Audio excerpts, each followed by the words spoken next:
एक वक्त था जब सोनपुर मेला दुनिया का सबसे बड़ा मेला था और जब ये मेला लगता था तो चाहे अमेरिका हो या यूरोप, हर एक जगह से लोग जो है वो आते थे सोनपुर मेला को देखने के लिए, क्योंकि ये था दुनिया का सबसे बड़ा पशु मेला सोनपुर मेला। आपको बता दूं, सोनपुर मेला का इतिहास भी गजब का है। लगभग 2500 सालों से यहाँ पे मेला लग रहा है और लोग यहाँ पे आते हैं पशु खरीदने के लिए। अब देखिए, पशुओं के खरीद फरोख्त पे तो रोक लगा दिया गया सरकार के द्वारा और धीरे धीरे करके मेला की स्थिति भी एकदम से चरमरा गई। और अब जो है ये मेला कभी पशु मेला के नाम से जो जाना जाता था, अब थिएटर और ऑर्केस्ट्रा के नाम से जाना जाता है, जो अपने आप में कहीं ना कहीं इसमें गिरावट देखी जाती हुई दिखाई देती है।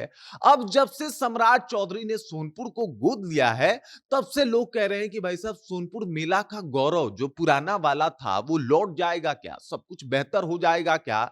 इसी के बारे में सब कुछ आपको बताने वाले हैं। सोनपुर का इतिहास कैसा रहा है, सोनपुर हालिया परिदृश्य में कैसा है, और क्या सम्राट चौधरी के गोद लेने के बाद सोनपुर की स्थिति सुधरने और बदलने वाली है, और वो जो सोनपुर का गौरवशाली इतिहास रहा है वो वापस लौट के आने वाला है। पूरी कहानी क्या है, सब कुछ आपको विस्तार पूर्वक बताएंगे, समझाएंगे। लेकिन उससे पहले मेरा परिचय जान लीजिए। मेरा नाम है रजत और आप जनता जंक्शन देख रहे हैं। आपको बता दूं, सबसे पहले कुछ तस्वीरें देख लीजिए। ये सोशल मीडिया पे दावा किया जा रहा है कि ये तस्वीर जो है ये 1952 की तस्वीर है। 1952 में जब सोनपुर मेला लगता था तब की तस्वीर है। यहाँ पे आप देख सकते हैं हाथी किस तरीके से, हाथी घोड़े उस टाइम भी बिकते थे, लोग आते थे, स्नान करते थे। इसका एक अपना पौराणिक मान्यता भी है। गज और ग्राह वाली कहानी जो है वो बड़ी फेमस है, जहां पे हाथी को बचाने के लिए भगवान विष्णु आए थे और वो जो ग्राह था उसका संहार किए थे। और तब से यहाँ पे लोग जो है वो आते हैं, स्नान करते हैं, क्योंकि यहाँ पे गंगा और गंडक का संगम भी है और इस वजह से ये काफी धार्मिक और पवित्र स्थल माना जाता है। अगर मेले के इतिहास को देखा जाए तो 2500 सालों से यहाँ पे मेला लगते हुए आ रहा है। और यहाँ पे मतलब जब राजा चंद्रगुप्त मौर्य थे तो उनका भी हाथी जो है प्रदर्शनी के तौर पे यहाँ पे लगाया जाता था और लोग हाथी खरीदने, पशु खरीदने, घोड़ा खरीदने, गाय खरीदने मतलब यहाँ पे आते थे और खरीद के लेके जाते थे। चीजें धीरे धीरे करके बदलती है और उसके बाद सरकार के द्वारा पशुओं के खरीद फरोख्त पे बिल्कुल रोक लगा दिया जाता है और कहा जाता है कि भाई, पशु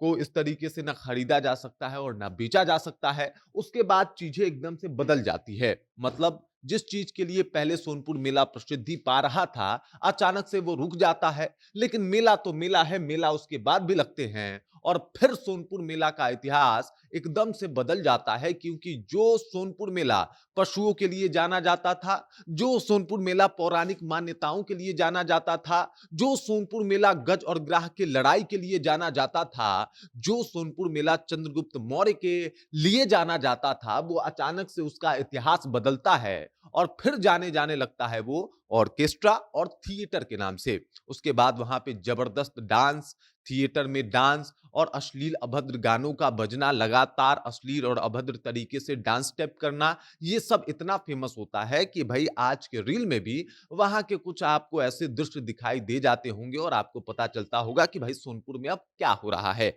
मतलब सोनपुर की स्थिति अचानक से बदल जाती है, अलग हो जाती है। हालांकि अगर बात किया जाए तो वहां पे अभी भी सरकार के द्वारा कई सारे जो है वो बिहार के नृत्य जो है वो प्रस्तुत किए जाते हैं, बिहार के कई सारे कार्यक्रम जो हैं उसको दिखाने का प्रयत्न किया जाता है, लेकिन वो उस स्तर पे नहीं हो रहा जिस स्तर पे कभी पहले हुआ करता था। अब भीड़ तो आती है, लेकिन भीड़ में वो उत्साह नहीं दिखाई देता जो पहले कभी दिखाई देता था सोनपुर आने के नाम पे या सोनपुर जाने के नाम पे।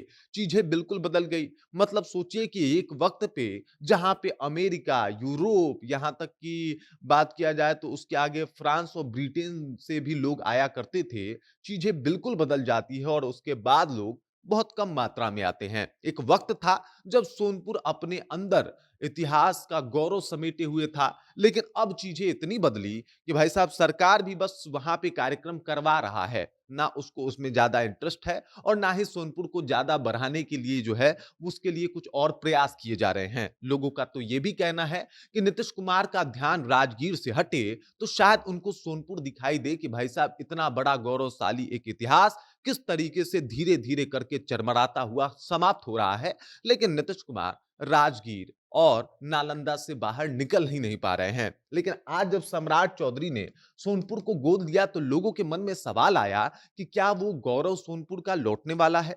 क्योंकि जब स्मार्ट सिटी बनाने की बात हो रही है और ऐसे में 11 जगहों का चयन किया गया है, तो उसमें से एक सोनपुर का भी नाम लिया गया है कि भाई साहब सोनपुर में भी स्मार्ट सिटी बनाया जाएगा, ताकि वहां पे लोग जो आए वो आराम से उनके रहने के लिए होटल हो, अच्छा सा शॉपिंग मॉल हो और इन तमाम चीजों की जो है वो व्यवस्था हो। और ये सब कुछ इसलिए हो रहा है क्योंकि सम्राट चौधरी ने भी उसको गोद ले लिया है। तो सवाल ये है कि जैसे विदेशी आते हैं उनके रहने के लिए अच्छा खासा प्रबंध होना, या फिर लोग दूर दराज से आते हैं उनके रहने के लिए अच्छा सा कम से कम होटल होना, या फिर बाकी जो व्यवस्थाएं होनी चाहिए वो व्यवस्था होना, क्या इन सब के ऊपर सम्राट चौधरी काम करेंगे? और क्या सोनपुर को उसका पुराना गौरव जो कि सारण जिले में स्थित है, क्या वापस मिल पाएगा? ये बहुत बड़ा सवाल है। आपको क्या लगता है? कमेंट कीजिए, अपना विचार हम तक पहुंचा दीजिए। बाकी आप देख रहे हैं जनता जंक्शन और मेरा नाम रजत है।